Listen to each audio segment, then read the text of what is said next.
Ce vendredi 6 janvier 2023, dernier jour de la campagne électorale, après avoir parcouru les dernières communautés dans le cadre des élections, Rachid Gbadamassi, en bon musulman, s'est rendu à la mosquée pour prier et intercéder auprès du Père Céleste pour des élections législatives apaisées.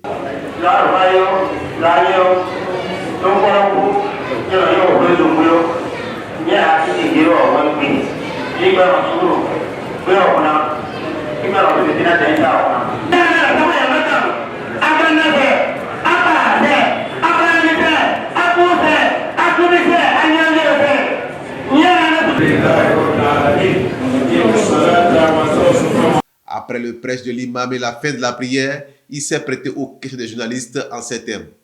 Nous remercions Dieu, créateur du ciel et de la terre. Et nous avons profité de cette prière pour confier le Bénin dans la main de Tout-Puissant, détenteur du pouvoir absolu. Nous avons profité également pour demander à Dieu que tout se passe bien.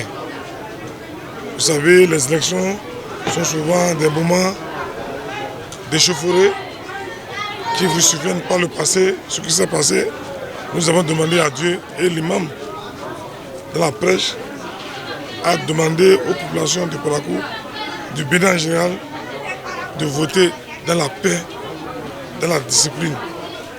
Et il a développé que le vrai homme politique, c'est le prophète Mahomet sallallahu alayhi wa sallam, qui est un vrai homme politique, mais qui a fait la politique dans la dignité, dans la paix.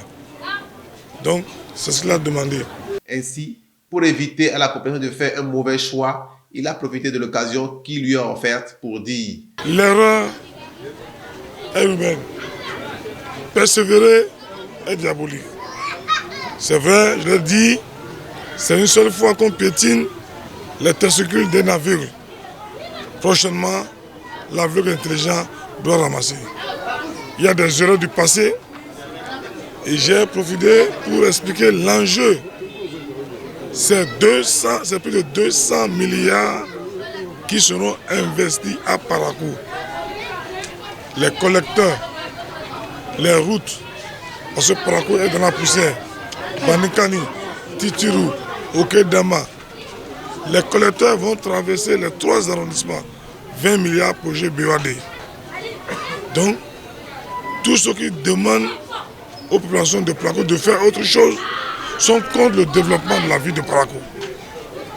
Parce que seul celui qui est là peut nous aider à développer la ville de Parakou, à régler le problème de chômage.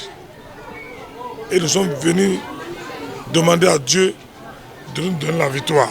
Extrêmement attaché à sa ville, Laurent Gbadamassi refuse que Parakou perde son développement à cause d'une personne. Parakou ne perdra pas ces 200 milliards à cause d'une seule personne. Je me battrai, je ferai tout démocratiquement pour expliquer maison par maison que cette élection, c'est une élection de développement, c'est une élection d'intérêt. L'intérêt supérieur de la ville de Parakou, la 8e. Pour Gbadamassi, les propos tenus par ses adversaires politiques sur le terrain ne tiennent pas debout et donc en tant que représentant des populations, il se doit de dénoncer les allégations mensongères et d'éclairer le peuple. En tant qu'acteur politique, mon rôle, c'est de conscientiser les populations, c'est d'informer les populations. Aujourd'hui, ce que Parakou a besoin, ce ne sont pas des règlements de compte. Donc, j'ai démontré par plus B que les allégations, les thèmes de campagne ne sont pas appropriés, ne sont pas en adéquation avec la réalité actuelle, avec la réalité juridique.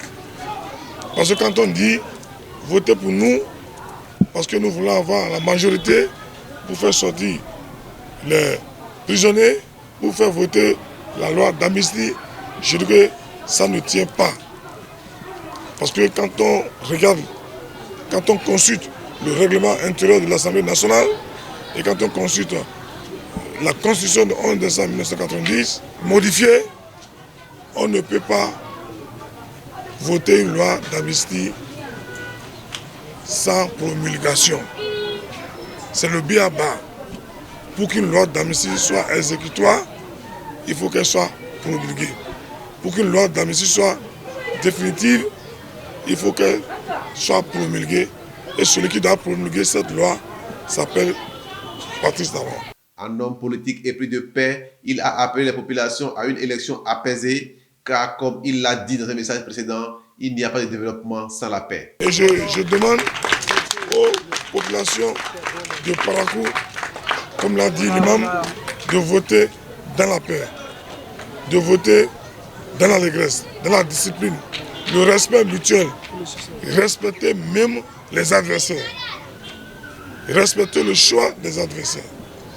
Donc, ne faites pas du bruit. Si vous faites du bruit, parce que là, présentement, ils sont en déroute. Si vous faites du bruit, les gens vont annuler complètement vos voix. Donc, Parakou doit montrer l'exemple. Parakou, la vie de Hubert Manga, doit montrer l'exemple et doit se mettre au-dessus de la mêlée. Très agacé par le comportement de son grand frère, l'ancien président Bori Yayi, il l'a appelé à la retenue et à prendre exemple sur les grands hommes comme Mandela, qui sont des mémoires que l'on consulte aujourd'hui, même après leur mort. Nous voulons des anciens comme Mandela. Nous voulons des anciens comme Chirac. En France, quand vous êtes un ancien chef d'État, vous êtes admis complètement au Conseil constitutionnel. C'est de ça qu'il faut là-bas. On a besoin de la sagesse de nos grands frères. Nous nous demandons d'être sages. Il est aujourd'hui l'ancien président de tout le monde. L'ancien président de tout le monde. Il est l'ancien président des mouvanciers, il est l'ancien président des opposants, c'est un ancien père de la nation. Quand on est ancien père de la nation, on ne prend pas position. Parce que demain, si ça ne marche pas, nous sommes obligés de le consulter. Alors quand on est bibliothèque, on ne prend pas position. Une bibliothèque qui prend position doit se brûler. Alors que la bibliothèque est là pour être consultée par tout le monde.